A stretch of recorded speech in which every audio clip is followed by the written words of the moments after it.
CBI is an independent body. It doesn't follow my dictates. Gone are the days when that pigeon, what was that? Caged parrot. Parrot in cage. That was said about the earlier government, not about this government. So this government has let loose the parrot and we have thrown away the cage.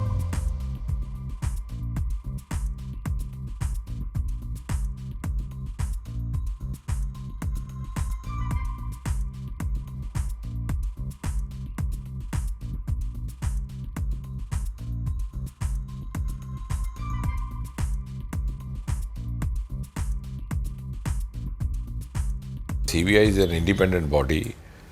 It doesn't follow my dictates, so it doesn't ask me. So the question also I think will have to be followed by the Indian Express itself, because gone are the days when that pigeon, what was that? Caged parrot. Parrot in cage. That was said about the earlier government, not about this government. So this government has let loose the parrot and we have thrown away the cage. Parrot is being let loose, cage thrown away. So we don't know what CBI is doing, nor do we interfere in their working.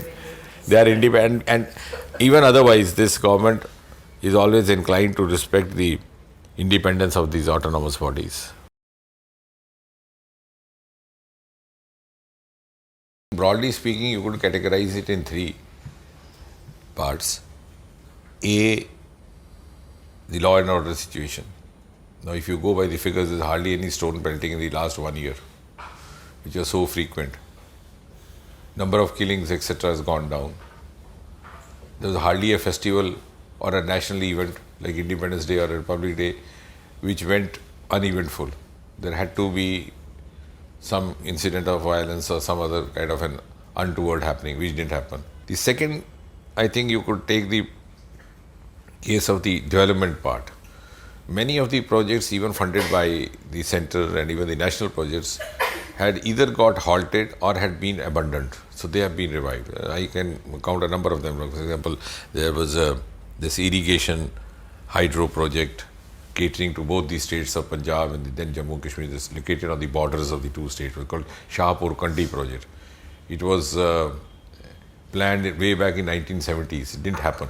Didn't happen possibly also for this reason, also for maybe some political considerations, because the government of the day, has its own preferences and choices of where to bring up a project, where not to. So that was possibly Congress National Conference government was not very keen to have it where it was located on the border of Pathankot to Kathua. So that project is now going to be launched the first phase. And third is the governance. See, many of those central laws which were of the public interest, but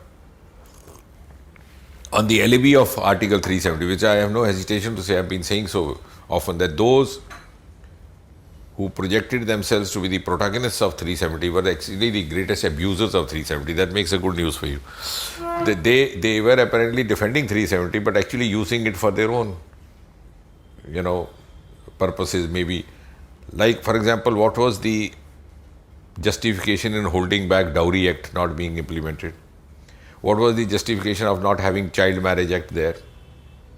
Now, these are not going to affect anybody's identity or the status. But whatever law was suited to them was conveniently applied, which did not suit them was not applied. Now, 73-74 amendment, do we recall? When was it brought? It was brought during Rajiv Gandhi's time.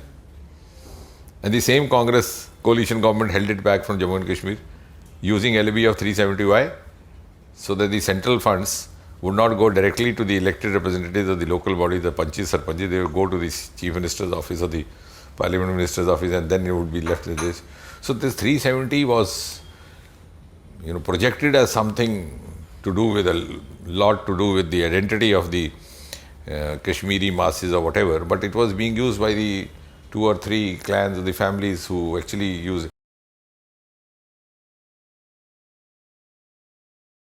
Of course, we are in the process of that. But what I was telling the foreign delegates even that day, I said we have some of these success stories which you would never be able to accomplish. Not because I am underestimating your capacities or talents, because you don't have that kind of resource. Say in India, you have, on one side you have Himalayas, other side you have Northeast. Here you have zero level ocean coast. Here you have desert. Here you have glacier. And we have more than 7.5 lakh villages spread all over these areas. Different topographies, different climates, and different geographical conditions. And still, successfully we've been conducting that. Almost, I think, nearly 2.5 to 3 lakh villages have already been mapped. And more than 45 lakh kilometer roads mapped. So this is a huge, and this is also going to contribute hugely to the economy. Our geospatial technology and options, because they save manpower, they save time, and they also improve the quality of the outcomes, which are more sustainable.